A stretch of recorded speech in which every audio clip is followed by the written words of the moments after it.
Assalamualaikum warahmatullahi wabarakatuh. Mahasiswa-mahasiswi UT dimanapun kalian berada, berjumpa lagi dengan saya, Tutan Saras Kurniawati ASAKMAK dengan mata kuliah Hukum Bisnis EMBS 4320. Kita masuk kepada sesi ketiga dan keempat. Materinya itu mengenai hukum perusahaan dan hukum perseroan terbatas atau PT.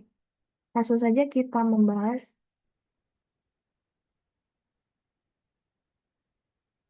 Yang pertama, hukum perusahaan. eh, apa saja yang akan dibahas itu apa sajakah jenis-jenis bahan usaha apakah perusahaan itu mulai dari kita membahas apakah jenis-jenis badan usaha itu kemudian di mana perusahaan diatur atau apa dari sumber-sumber hukum perusahaan itu kemudian jenis badan usahanya kemudian perusahaan perseroan yang pertama itu akan kita bahas mengenai persekutuan perdata yang diatur pada pasal 1618 hingga ke 1652 KUHP. Kemudian maksud dari perseroan ini itu harus bersifat kebenaran, harus memperoleh keuntungan, keuntungan itu harus dibagi-bagikan antara anggota-anggotanya, kemudian harus mempunyai sifat nyaman dan dapat diizinkan. Kemudian unsur-unsurnya lebih dari satu pihak atau subjek hukum, kemudian adanya kehendak bersama untuk mencapai tujuan tertentu, adanya kerjasama dan memasukkan sesuatu. Isi perjanjian perseroannya itu yaitu bagian yang harus dimasuk oleh tiap-tiap peserta dalam perseroan, cara bekerjanya hingga ke hal yang lain yang dianggap perlu. Kemudian terkait pembagian keuntungan itu ada asas keseimbangan, kemudian terhadap perseroan yang dimasukkan, kemudian penuntutan terhadap perseroan itu ketika kreditur hanya dapat menuntut piutangnya atas harta yang merupakan bagian dari anggota debitur dan tidak dapat menuntut piutangnya atas harta perseroan. Kemudian penuntutan piutang atas harta perseroan hanya dapat dilakukan ketika anggota lain memberi kekuasaan penuh. Kemudian selain itu juga memberi jika tindakan anggota tersebut memberi keuntungan untuk perseroan lain. Hubungan antara pada persero.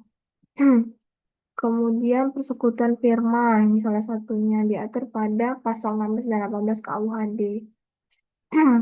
Kemudian kekhususan firma ada formil dan material. Unsur menjalankan perusahaan itu ada terang-terangan, terus-menerus dan mencari dan tujuannya itu untuk mencari keuntungan. Kemudian pertanggungjawaban secara pribadi untuk keseluruhan.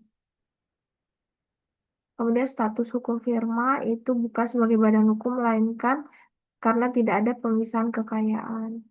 Kemudian firma di muka pengadilan itu dapat menggugat dan dapat digugat. Kemudian sipil mempunyai dua sekutu, ada sekutu komanditer dan komplementer, artinya sekutu aktif dan sekutu pasif. Kemudian mengenai jenis-jenis CV, ada status hukum CV itu bukan sebagai badan hukum, dan CV tidak mengharuskan bentuk tertentu. Kepailitan CV merupakan kualitas sekutu komplementer. Jenisnya ada CV diam-diam, terang-terangan, dan CV dengan saham. Kemudian masuk kepada perseroan terbatas. Perseroan terbatas itu kita membahas mengenai ada badan hukumnya, kemudian persekutuan modal didirikan atas dasar perjanjian, melakukan kegiatan usaha modal dasar terbagi dalam saham, memenuhi persyaratan undang-undang. Organ dalam PT itu RUPS, direksi, strukturnya gitu ada, kemudian komisaris.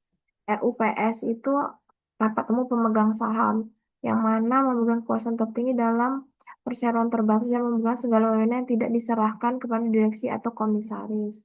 Selain itu juga RPS diadakan di tempat kedudukan PT, diadakan di wilayah Republik Indonesia dan diadakan melalui media telekonferensi. Artinya itu bersifat terbuka. Kemudian quorum RUPS biasa itu dilakukan setengah dari seluruh pemegang saham dengan hak suara. RUPS kedua yaitu diadakan dengan quorum 1/3 dari seluruh pemegang. Kemudian RPS quorum dapat dimintakan ke pengadilan negeri. Kemudian keputusan itu diambil berdasarkan musyawarat mufakat. Jika tidak tercapai, maka keputusan diambil sah jika disetujui setengah atau satu dari jumlah suara yang dikeluarkan. Kemudian ada forum RPS perubahan dan berdasarkan merger. Direksi. Direksi itu yang bertanggung jawab penuh atas pengurusan perseroan terbatas untuk kepentingan dan tujuan PT serta mewakili PT baik di dalam maupun luar pengadilan. Ada komisaris, itu bertugas melakukan pengawasan secara umum atau khusus serta memberikan nasihat kepada direksi dalam menjalankan PT. Kemudian ada tanggung jawab pemegang saham.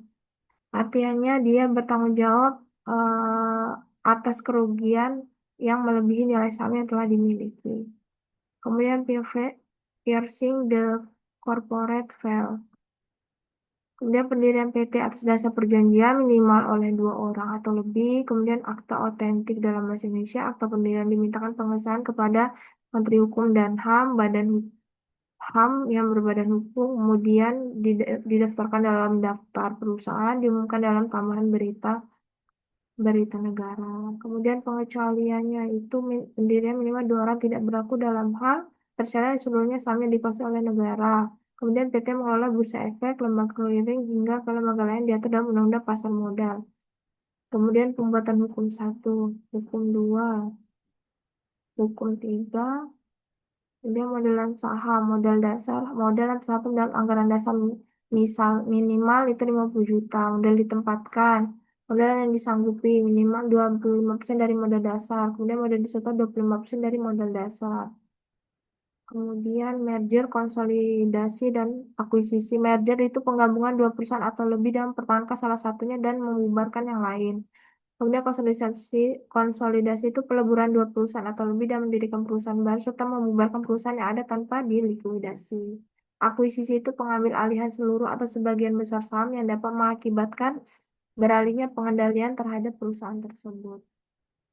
Pembubaran PT dapat bubar ketika adanya keputusan rapat umum pemegang saham, kemudian kadaluarsa atau masanya habis, kemudian penetapan pengadilan, dicabutnya kepalitan oleh perusahaan, kemudian dan hartanya tidak cukup membayar biaya pilot, kemudian dinyatakan pilot dan hartanya dinyatakan insolvensi, pencabutan izin usaha.